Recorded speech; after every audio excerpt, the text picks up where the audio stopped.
Hello everyone, आप लोगों का स्वागत है। हम लोग लीफ स्प्रिंग पढ़ रहे थे, जिसमें मैंने आपको प्रीवियस लेक्चर में लीफ स्प्रिंग का सारा कंस्ट्रक्शन बता दिया था और साथ ही साथ एप्लीकेशन बता दिए थे।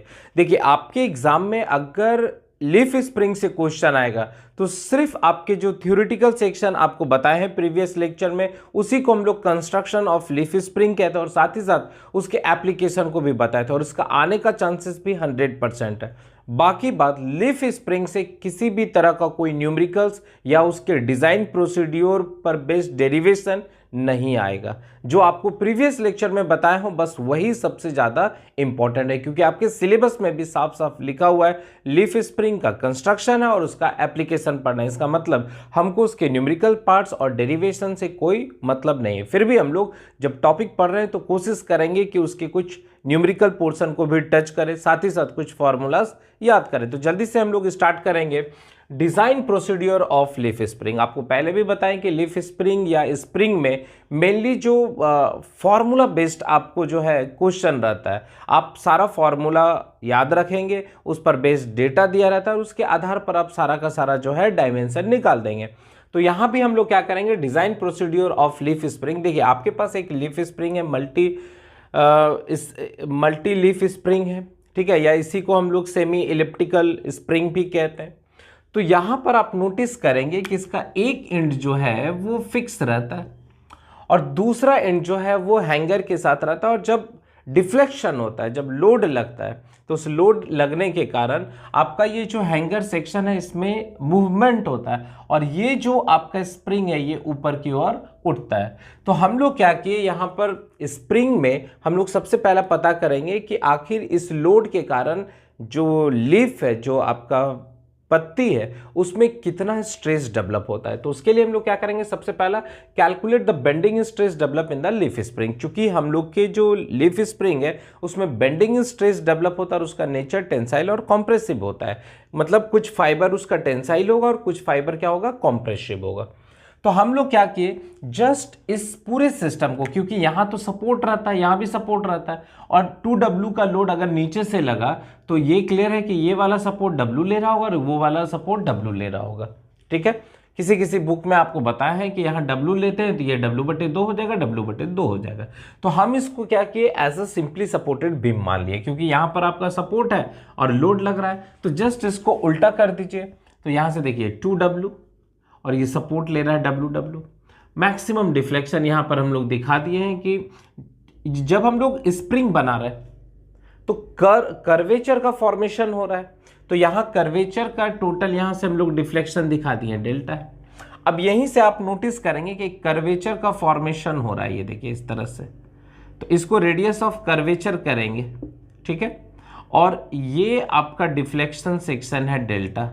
तो यहां से यहां तक के लेंथ को हम लोग, ये देखिए ये भी आपका r हो गया, तो ये r माइनस डेल्टा हो गया और दोनों के लेंथ को हम लोग l मान लेते। तो फिर हम लोग सॉल्व करेंगे तो यहां से हम लोग को डिफ्लेक्शन भी मिलेगा। तो सबसे पहला जो काम करना है, calculate the bending stress develop in the leaf spring.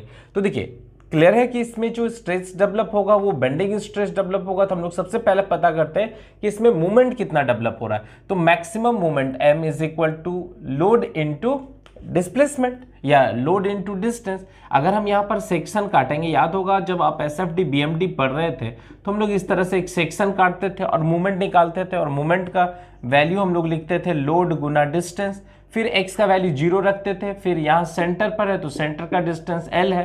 तो यहाँ से मैक्सिमम जो मूवमेंट आपका आता है वो W इंटू L आता है। दो केस होता है, एक कैंटिलीवर बीम मान के पढ़ाया जाता है और एक आपका सिंपली सपोर्टेड बीम मान के। तो हम लोग क्या किए, इसको सिंपली सपोर्टेड बीम मान लिए। तो मैक्सिमम मूवमेंट का मेरा ये फॉर्मूला हो गया। अब आप किसी एक प्लेट को आप निकाल लीजिए, चाहे आप नीचे का ग्रेजुएटेड लीफ को ले लीजिए और ये वाला जो लीफ है मास्टर लीफ के जस्ट नीचे जो रहता है उसको हम लोग फुल लेंथ लीफ्स कहते हैं। बात समझ में? अब ये फुल लेंथ लीफ्स 2 भी हो सकता है, 3 भी हो सकता है और n नंबर भी हो सकता है। और इसके जस्ट नीचे वाला जो लीफ होता है वो सारा का सारा ग्रेजुएटेड लीफ है। इसका मतलब ये वाला, ये वाला, ये वाला, ये वाला, ये सारा ग्रेजुएटेड लीफ है। यहां तक समझ में?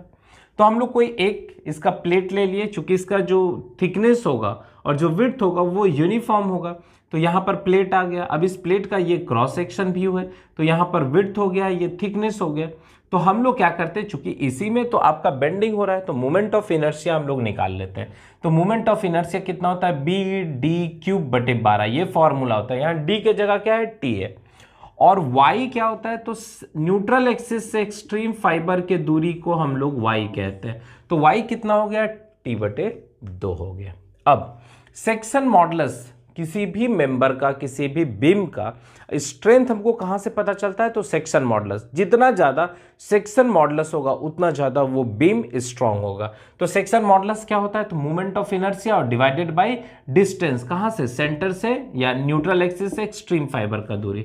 तो ये देखिए बी टी क्यूब बटे 12 और ये टी बटे 2, तो टी से टी कट गया तो बी टी स्क्वायर बटे 6। ये सेक्शन मॉडुलस निकल गया किसका, एक प्लेट का। तो अब हम लोग क्या करेंगे, using bending equation. Bending equation में हम लोग इस रिलेशन का यूज कर रहे हैं, m बटे आई सिग्मा बेंडिंग बटे y। तो ये देखिए सिग्मा बेंडिंग को यहीं रहने दीजिए, m y को इसके साथ गुना किए, i को यहाँ एडजस्ट किए। m के जगह में जो मैक्सिमम मूवमेंट है उसके जगह में हम लोग क्या लिख दिए, लोड गुना डिस्टेंस, लोड इंटू डिस्टेंस। और y का वैल्यू कितना है, t बटे 2, और i का वैल्यू कितना है, बी टी क्यूब बटे 12। इसको जब हम लोग सॉल्व करेंगे तो देखिए 2 से ये 12 कट गया, 6 हो गया, 6 ऊपर चला गया, डब्ल्यू एल यहाँ पर लिखा गया। उसके बाद बी टी, चूंकि एक टी कट गया तो बी टी स्क्वायर। तो ये आपका जो है टोटल बेंडिंग स्ट्रेस डेवलप हो रहा है इस स्प्रिंग मटेरियल में। तो हम पता कर लेते हैं, चूंकि इसमें एन नंबर ऑफ लीव्स है तो यहां से हम पता करते हैं कि एक लीव्स में कितना बेंडिंग स्ट्रेस डेवलप हो रहा है। Therefore bending stress in a leaf spring कितना हो जाएगा, sigma bending is equal to 6 W L divided by B T square, और एन से आपको डिवाइड कर देना है। चूंकि हम लोग पूरे में पता किए तो हम पता करना चाहते हैं एक ग्रेजुअल लीव्स में कितना बेंडिंग स्ट्रेस डेवलप होता है, जहां पर एन जो है वो नंबर ऑफ ग्रेजुएटेड लीफ है। तो ये फॉर्मूला याद रखेंगे क्योंकि मैक्सिमम न्यूमेरिकल्स आपका इसी पर बनेगा। अगर क्वेश्चन में कुछ नहीं लिखा है, फुल लेंथ नहीं है या कुछ नहीं है, तो आप सीधा ग्रेजुएटेड लीफ को ही मानेंगे और इस फॉर्मूला पर बेस्ट बना देंगे। तो ये फॉर्मूला आप रट जाएंगे। कैसे आया वो आपको बता दिए। हम बार बार बता रहे हैं लीफ स्प्रिंग से न्यूमेरिकल्स नहीं आएगा, इसलिए ज़्यादा टेंशन लेने का नहीं है, पर हाँ कोशिश करना है कि हम जो टॉपिक पढ़ रहे हैं उसमें कुछ सीख सके। ठीक है, तो आप सारा फॉर्मूला एक जगह अच्छे से अरेंज रखेंगे, कहाँ से आया वो आपको बता दे रहे हैं। ठीक है, चलिए नेक्स्ट यहाँ पर L क्या है, इफेक्टिव लेंथ है। हम लोग क्या किए, दो सपोर्टों के बीच के डिस्टेंस को 2L मान लिए। तो लोड सेंटर पर लग रहा है तो यहाँ से यहाँ तक के डिस्टेंस को L और यहाँ से यहाँ तक के डिस्टेंस को L। तो ये इफेक्टिव लेंथ हो गया। B जो है विड्थ ऑफ द प्लेट हो गया और T जो है वो थिकनेस ऑफ द प्लेट हो गया। अब डिफ्लेक्शन इन ग्रेजुएटेड, ध्यान दीजिएगा, deflection in graduated leaves is given by the relation. जो ग्रेजुएटेड लीफ है इसमें कितना डिफ्लेक्शन हो रहा है, तो उसके लिए हम लोग डिफ्लेक्शन का नोटेशन दे दिए हैं। ठीक है, डेल्टा, और जी सफिक्स में लगा दिए, इसको हम लोग कह देंगे ग्रेजुएटेड। जब हम लोग इसको डेरिवेशन करते हैं, जब इसका हम लोग फॉर्मूला डिराइव करते हैं, तो यहाँ से जो वैल्यूज आता है वो आता है 6WL cube divided by NEBT cube. ठीक है, डेरिवेशन कैसे करते हैं, तो ये देखिए ग्रेजुएटेड लीफ जो है वो भी एक कर्व बना रहा है, तो कर्वेचर है। तो मान लेते हैं मेरा एक लीफ का कर्वेचर ये है, ये देखिए ऐसे। ठीक है, तो यहां से ये कोई ना कोई एक सेंटर बना रहा होगा, सर्कल बना रहा होगा, तो उसका रेडियस को हम लोग R कह दिए। इसी को रेडियस ऑफ कर्वेचर कहते हैं। देखिए यहां पर एक है रेडियस ऑफ कर्वेचर। ठीक है, तो यहां से यहां तक का डिस्टेंस भी तो R होगा, और ये डिफ्लेक्शन को हम लोग डेल्टा बोल दिए, तो R में से डेल्टा घटा दिए तो R माइनस डेल्टा हो गए। अब देखिए ये और ये डिस्टेंस L है। अब ये एक राइट एंगल ट्राइंगल हो गया। इसको जब सॉल्व करेंगे तो यहां से मेरे पास रिलेशन आएगा, देखिए R square is equal to L square plus R minus delta का होल स्क्वायर। इसको जब आप सॉल्व कीजिएंगे तो यहां से डेल्टा का एक रिलेशन आएगा, या यहां से हमको क्या निकलेगा, R निकलेगा। तो R का कुछ रिलेशन होगा L स्क्वायर बटे 2 डेल्टा, ऐसे करके कुछ रिलेशन आएगा। अब हम लोग क्या करेंगे, M बटे आई E बटे R का रिलेशन यूज करेंगे और फिर हम लोग सॉल्व करेंगे और वहां से मेरा वैल्यू ये आ जाएगा। क्लियर एकदम, आप डायरेक्ट इसको रट जाइएगा। उसी तरह deflection in full length leaves, देखिए ये वाला जो लीफ है, ये देखिए जिसको हम लोग हैचिंग कर दे रहे हैं, ये आपका फुल लेंथ है। तो किसी किसी स्प्रिंग के कनेक्शन में फुल लेंथ जो है 2 भी दिया रहता है, 3 भी दिया रहता है, जनरली 2 या 1 रहता है। ठीक है, यहाँ पर 1 आपका फुल लेंथ। उसमें डिफ्लेक्शन कितना हो रहा है, तो उसका डिफ्लेक्शन को हम लोग लिख दिया, डिफ्लेक्शन फुल लेंथ के लिए 4WL³ डिवाइडेड बाय NEBT³। सारा डेरिवेशन से आया, हमको डेरिवेशन का कोई जरूरत नहीं है, आप फॉर्मूला डायरेक्ट याद रखेंगे। ये आपके डिजाइन डेटा हैंडबुक में चले जाएंगे तो पेज नंबर 162 में ये सारा फॉर्मूला लिखा हुआ है। मींस कैसे आए वो नहीं लिखा है, पर ये डायरेक्ट लिखा हुआ है, ये डायरेक्ट लिखा हुआ है, ये डायरेक्ट लिखा हुआ है। समझ में आ रहा है? नेक्स्ट है deflection in a full length and graduated lip. अब हमको पता करना है कि इसमें टोटल डिफ्लेक्शन कितना हो रहा है, मतलब ग्रेजुएटेड लिप में भी कितना हो रहा है, फुल लेंथ लिप में कितना हो रहा है। तो दोनों को जब हम लोग जोड़ देंगे तो उसको सॉल्व करने पर जो मेरा वैल्यूज आ रहा है ये इंपॉर्टेंट है, इसको जरूर याद रखेंगे। WL 12WL³ EBT, ई का मतलब हो गया Young's modulus of elasticity, L जो है वो इफेक्टिव लेंथ है, B जो है विड्थ ऑफ द प्लेट है, T जो है थिकनेस है, NG को कहते हैं नंबर ऑफ ग्रेजुएटेड लिप्स, ये क्वेश्चन में दिया रहेगा, और NF को कहते हैं number of full length lips. अगर नहीं क्वेश्चन में दिया है, मान लीजिए आपको ग्रेजुएटेड लिप के बारे में बोला और फुल लेंथ के बारे में नहीं बोला, तो वहां आप 0 मान लीजिएगा या 1 मान लीजिएगा। चलिए नेक्स्ट है इफेक्टिव लेंथ। इफेक्टिव लेंथ को हम लोग 2L कहते हैं, और इफेक्टिव लेंथ होता है कितना है, तो ये देखिए यहां से यहां तक के डिस्टेंस को हम लोग 2L1 कह रहे हैं, 2L1 कह रहे हैं, और ये आपका U बोल्ट का प्लेट का डिस्टेंस है L। तो ये कभी भी बेंड नहीं करता है, डिफ्लेक्शन नहीं करता है, इफेक्टिव नहीं रहता है। ठीक है, तो यहां से हम लोग इफेक्टिव लेंथ कैसे निकालते हैं, तो 2L is equal to 2L1 minus L। 2L1 को कहते हैं overall length of spring, clear एकदम हो गया, और L को कहते हैं distance between the centre of U bolt. ये U बोल्ट का सेंटर डिस्टेंस को हम लोग क्या कहते हैं, इनइफेक्टिव लेंथ कहते हैं, और N जो है वो टोटल नंबर ऑफ लीप्स है, जो NG प्लस NF के बराबर होता है, कोई दिक्कत नहीं है। नेक्स्ट क्या है, नेक्स्ट स्टेप में क्या कर रहा है, लेंथ ऑफ मास्टर लीफ। अगर हमको मास्टर लीफ का लेंथ निकालना है तो कैसे निकालेंगे, तो 2L1। अब देखिए ये वाला पोर्शन भी तो इधर बाहर निकला हुआ है, ये पोर्शन, तो ये एक सर्कल बना रहा है, तो इसका इनर रेडियस हम लोग पता कर लेते हैं। देखिए ये इसका सरकमफेरेंस है, तो πd, और इसका थिकनेस कुछ काउंट करते हैं, तो टोटल इसका जो सरकमफेरेंस होता है वो डायमीटर और थोड़ा सा थिकनेस को भी कंसीडर कर लेते हैं, तो πd + t × 2, जहां पर d क्या है, इनसाइड डायमीटर ऑफ आई है, और t जो है वो थिकनेस ऑफ प्लेट है। अब अगर हमको पता करना होगा कि जो स्मॉलेस्ट लीफ है उसका लेंथ कितना होता है, तो उसके लिए फॉर्मूला होता है effective length divided by n-1। ठीक है, क्या होता है, जो हम लोग स्मॉलेस्ट, अगर स्मॉलेस्ट का हम लोग पता करना चाहेंगे कि लेंथ कितना होता है, तो effective length divided by n-1 और प्लस इनइफेक्टिव लेंथ, तो ये आपका क्या निकल जाएगा, सबसे स्मॉलेस्ट लीफ का लेंथ निकल जाएगा। अगर इसके ऊपर वाला निकालना होगा तो बस इसके साथ 2 से गुना कर देंगे, फिर इसके ऊपर निकालना होगा तो 3 से गुना कर देंगे, इसलिए जितना रहेगा उसको n-1 से गुना कर देंगे। क्लियर है, तो आप, मेरे पास जगह नहीं, आप लास्ट लाइन में लिख लेंगे 7 पॉइंट करके कि लेंथ ऑफ स्मॉलेस्ट लीफ कितना हो जाएगा, तो इफेक्टिव लेंथ आप यहां से कैलकुलेट कर चुके रहेंगे, डिवाइडेड बाय n-1, n आपको क्वेश्चन में दिया रहेगा टोटल नंबर ऑफ लीव्स, ठीक है, और प्लस इनइफेक्टिव लेंथ कितना है, L है।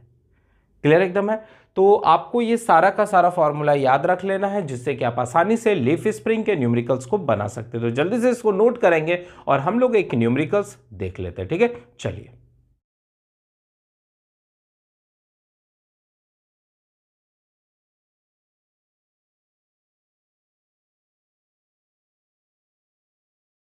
चलिए अब हम लोग लीफ स्प्रिंग पर बेस्ड कुछ इंपॉर्टेंट न्यूमेरिकल्स देख लेते हैं। तो क्या कह रहा है, कि design a leaf spring for the following specification, total load 140 kilo newton दे दिया हुआ है, number of spring supporting the load 4 दिया हुआ है, मैक्सिमम नंबर ऑफ लीव्स जो है वो 10 दिया हुआ है, span of the spring 1000 mm दिया हुआ है, परमिसिबल डिफ्लेक्शन 80 mm दे दिया हुआ है, और ई का वैल्यू दे दिया हुआ है 200 किलो न्यूटन पर mm², और साथ ही साथ स्प्रिंग का जो मटेरियल है उसका मैक्सिमम स्ट्रेस लेने का क्षमता 600 मेगा पास्कल है। तो देखिए आपसे क्वेश्चन क्या कह रहा है कि डिजाइन है लीफ स्प्रिंग। डिजाइन का मतलब हो गया कि यहाँ आपसे पूछ रहा है कि बताइए ये सारा डेटा दिया हुआ है, तो जो हम लोग लीफ यूज कर रहे हैं, जो हम लोग फ्लैट प्लेट यूज कर रहे हैं, उसका थिकनेस कितना होगा, विड्थ कितना होगा। क्लियर है, क्योंकि सारा डायमेंशन तो ऑलरेडी दे चुका है, लेंथ उन सब दे चुका है, स्ट्रेस भी दे दिया है, इसलिए आपसे डायरेक्ट अब क्या पूछना चाह रहा है, ब्रेथ और थिकनेस पूछना चाह रहा है। ठीक है, तो यहाँ डिजाइन में बस यही है, क्योंकि स्प्रिंग के पास 3 ही 4 चीज है। एक तो प्लेट है, उस प्लेट का अपना ब्रेथ होगा, थिकनेस होगा, साथ ही साथ पूरे सिस्टम का आपका लेंथ होगा, इफेक्टिव लेंथ होगा। क्लियर है, तो यहां से हम लोग क्या करेंगे, टोटल लोड दिया हुआ है और number of spring supporting the load. इसका मतलब है कि कुछ ऐसा केसेस है कि आपके पास कोई 4 व्हीलर है और ये आपका एक्सल हो गया है यहाँ पर। ठीक है, तो यहाँ पर व्हील है, यहाँ भी व्हील है, यहाँ पर व्हील है और यहाँ पर व्हील है। तो इस जगह एक लीफ स्प्रिंग लगा हुआ है, इस जगह एक लीफ स्प्रिंग लगा हुआ है, इस जगह एक लीफ स्प्रिंग है और यहाँ भी एक लीफ स्प्रिंग। क्लियर है, इसका मतलब जो टोटल लोड दिया हुआ है, टोटल लोड जो है उसका वैल्यू आपको दे दिया हुआ है 140 किलो न्यूटन। और number of spring support, number of spring supporting the load या support the load, number of spring support the क्या चीज है, लोड। तो ये आपको क्वेश्चन में दे दिया 4, तो हम पता करेंगे कि एक स्प्रिंग कितना लोड को ले रहा है। ठीक है, देयरफॉर लोड या 1 स्प्रिंग कैरी द लोड। तो हम लोग पता करते हैं कि एक स्प्रिंग कितना लोड ले रहा है, तो इसी को हम लोग 2W कहते हैं। ठीक है, और ये कैसे निकलेगा, तो टोटल लोड है और चारों मिलके थाम रहा है, तो हम लोग उसको क्या करेंगे, डिवाइड कर देंगे नंबर ऑफ सपोर्ट के द्वारा। तो टोटल लोड आपको क्वेश्चन में दिया हुआ है और divided by number of spring. ठीक है, सपोर्ट द लोड। तो यहां से कितना वैल्यू हो जाएगा, तो आप जरा ध्यान दीजिएगा। तो 2W is equal to 140 kilo newton और डिवाइडेड बाय कितना हो गया, 4 का मतलब है 2 से इधर चला गया, फिर ये 70 हो गया, इसका मतलब 35 किलो न्यूटन हो गया। देयरफॉर W कितना हो गया, तो W is equal to 17.5 kilo newton और इसी को हम लोग लिख सकते हैं 17500 न्यूटन। तो मेरा लोड निकल चुका है। चलिए नेक्स्ट आगे क्या कह रहा है, मैक्सिमम नंबर ऑफ लीप्स कितना दे दिया है, इसका मतलब स्मॉल n का वैल्यू 10 दे दिया हुआ है। स्पेन ऑफ द स्प्रिंग कितना दे दिया हुआ है, 1000 mm दे दिया हुआ है। अब देखिए यहां पर आपको ये L स्मॉल l नहीं दिया है, इसका मतलब सीधा भाषा में यहाँ इफेक्टिव लेंथ जो है वो क्वेश्चन में 2L इज इक्वल टू कितना दे दिया हुआ है, 1000 mm दे दिया हुआ है। देखिए जब आपका यू क्लिप का लेंथ नहीं दिया है तो समझ जाना है कि जो आपका लेंथ दिया हुआ है वो इफेक्टिव लेंथ ही होगा, नहीं तो आपको देता टोटल स्पेन जिसको 2L डैश कहते हैं। ठीक है, तो यहां से L कितना निकल जाएगा, तो ये 500 mm आ जाएगा। चलिए ये भी मेरा निकल गया। अच्छा क्वेश्चन में और क्या दे रहा है, स्पेन ऑफ द स्प्रिंग हो गया। अच्छा मैक्सिमम डिफ्लेक्शन, परमिसिबल डिफ्लेक्शन कितना है, 80 mm है, ये क्वेश्चन में ही दे दिया हुआ है। कुछ लिखा नहीं है कि ग्रेजुअल का है कि लीफ का है, तो जनरल डिफ्लेक्शन आप मान के चलेंगे। ठीक है, आपको बताएं कि अगर कुछ नहीं लिखा है तो सिंपल आप ग्रेजुअल को ही मान के चलिएगा। और ई का भी वैल्यू आपको दे दिया हुआ है 200 गीगा पास्कल है, इसका मतलब है किलो है तो 10⁻³ न्यूटन पर mm²।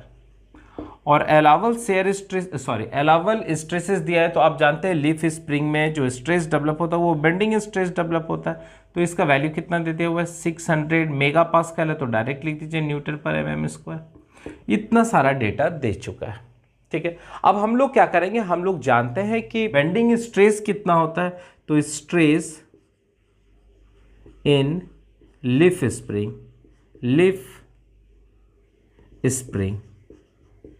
तो ये होता है सिग्मा इज इक्वल टू कितना पढ़े हैं, 6WL डिवाइडेड बाय NBT², याद रखना। अब देखिए सिग्मा बेंडिंग का तो वैल्यू क्वेश्चन में दिया हुआ है, तो यहां से हम लोग लिख सकते हैं, देखिएगा ध्यान से, यहां से लिख सकते हैं 600, ठीक है, इक्वल टू 6W का वैल्यू कितना हो गया, 1750, ठीक है, 1700 और गुना एल, एल भी आपको पता चल चुका है 500 और डिवाइडेड बाई कितना हो जाएगा एन बी टी, ये आपका स्क्वायर देख लीजिए। तो यहां से हम लोग क्या करेंगे, एन बी टी स्क्वायर अलग कर देते। तो ये देखिए 6 इंटू 1750 गुना 500 और डिवाइडेड बाय ये कितना हो जाएगा 600। इसको कैलकुलेटर के मदद से फटाफट सॉल्व कर लीजिए। आप चाहेंगे तो n से भी डिवाइड कर सकते हैं, ठीक है, पर हम लोग इसको छोड़ देते हैं। तो यहाँ से जो वैल्यूज़ आ रहा है वो 6 इंटू 17500 और इंटू 500 और नीचे आ जाएंगे 600। तो यहाँ से जो वैल्यूज़ आ रहा है वो आ रहा है आपका 87500। ये क्या निकल गया, एन बी टी स्क्वायर निकल गया। इसको घेर दीजिए, ये काम का चीज़ है मेरा, और इसको 1 मान लेते हैं, ठीक है। दूसरा डिफ्लेक्शन का हम लोग फॉर्मूला पढ़े थे, डिफ्लेक्शन जब क्वेश्चन में नहीं कुछ लिखा है तो ग्रेजुएटेड ही ले लीजिए। तो ये हो जाएगा 6WL³ divided by N E B T का पावर क्यूब। बस यही फॉर्मूला हम लोग पढ़े थे।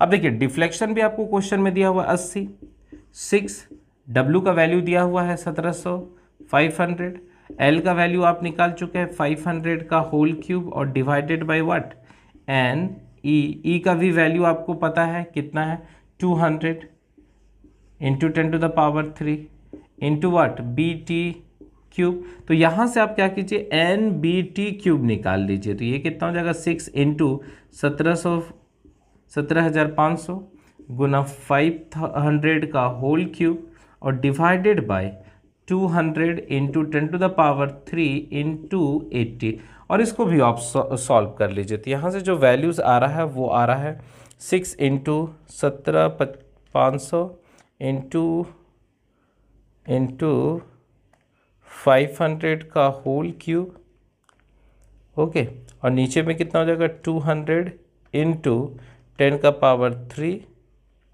और इंटू 80।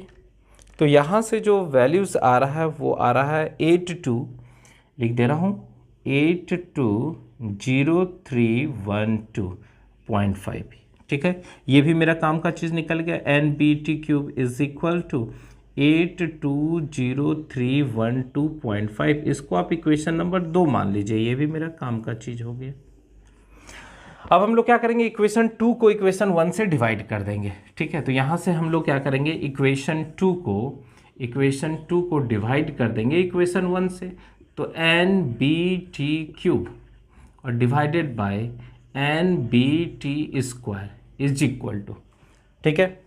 तो इससे फ़ायदा क्या हो जाएगा कि हमको थिकनेस डायरेक्ट निकल जाएगा, ओके। तो ये हो जाएगा 820312.5 और डिवाइडेड बाय कितना हो जाएगा 8787500। तो देखिए एन बी यहाँ से कट गया, टी का स्क्वायर ये टी से कट गया, तो यहाँ से डायरेक्ट आपको टी का वैल्यूज निकल जाएगा। तो डिवाइडेड बाय 87500।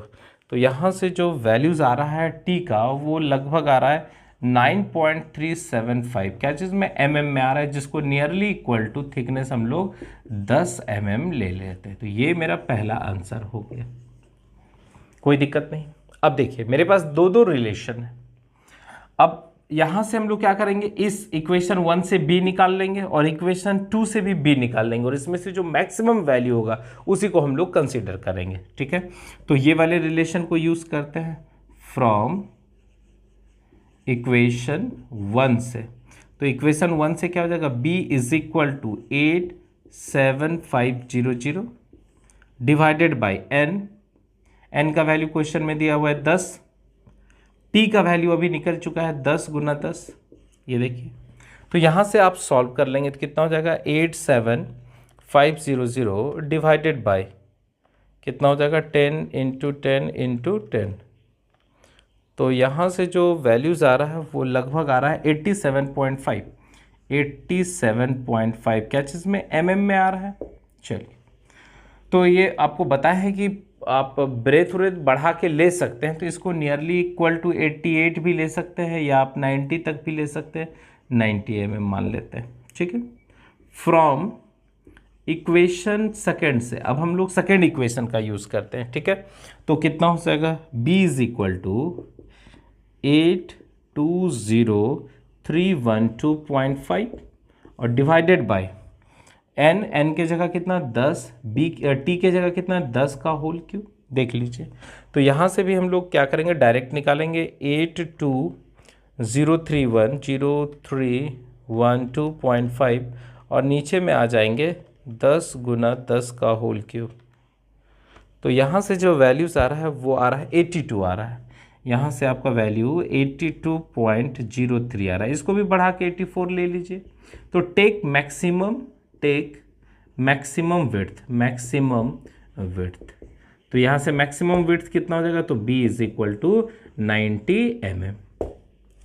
तो आई होप आपको ये लीफ स्प्रिंग का न्यूमेरिकल समझ में आ चुका होगा। इसी तरह के न्यूमेरिकल्स आप अपने बुक से प्रैक्टिस कर सकते हैं। तो आज हम लोग यूनिट पूरे समाप्त कर चुके हैं स्प्रिंग का। इसके सिवा आपसे कोई एक्स्ट्रा क्वेश्चन नहीं पूछ सकता है जितना आपको हेलिकल स्प्रिंग और लीफ स्प्रिंग में पढ़ा है। हेलिकल स्प्रिंग काफ़ी इंपॉर्टेंट है क्योंकि वहाँ से आपके objective question, short answer type के क्वेश्चन और साथ ही साथ लॉन्ग आंसर टाइप के क्वेश्चन एकदम हमेशा याद रखना है कि रहेगा ही रहेगा। इसलिए आपको जितना लेक्चर में पढ़ा है हेलिकल स्प्रिंग का न्यूमेरिकल्स, आप उसको एटलीस्ट जरूर अच्छे से बना लेंगे क्योंकि उसके बाहर क्वेश्चन नहीं रहेगा। लीफ स्प्रिंग में बस आप लेक्चर नंबर 10th जो है, जिसमें हम लोग कंस्ट्रक्शन ऑफ लीफ स्प्रिंग बताएं, मतलब उसके थ्योरेटिकल पार्ट्स को बताएं, उसको बहुत अच्छे से आप याद कर लेंगे, ठीक है। बाकी बात लीफ स्प्रिंग में न्यूमेरिकल्स ना के बराबर आएगा, नहीं आ सकता। अगर आएगा भी तो सारा फॉर्मूला आप याद रखेंगे, उस पर बेस्ड ही रहेगा। तो आज के लिए बस इतने रहने देते हैं। नेक्स्ट लेक्चर में हम लोग नए यूनिट के साथ मिलेंगे जिसमें हम लोग स्क्रू जैक के बारे में बात करेंगे, जो काफ़ी इंपॉर्टेंट यूनिट है। मतलब मशीन डिज़ाइन में अब मेरा सबसे जो इंपॉर्टेंट यूनिट लास्ट बचा है वो आपका स्क्रू जैक है। उसके बाद आपका मशीन डिज़ाइन का ऑलमोस्ट सारा सिलेबस खत्म हो जाएगा, सिर्फ एक यूनिट और बचेगा, ठीक है। तब तक आप लोग क्या करेंगे, मन लगा के पढ़ते रहिए, ठीक है। Thank you.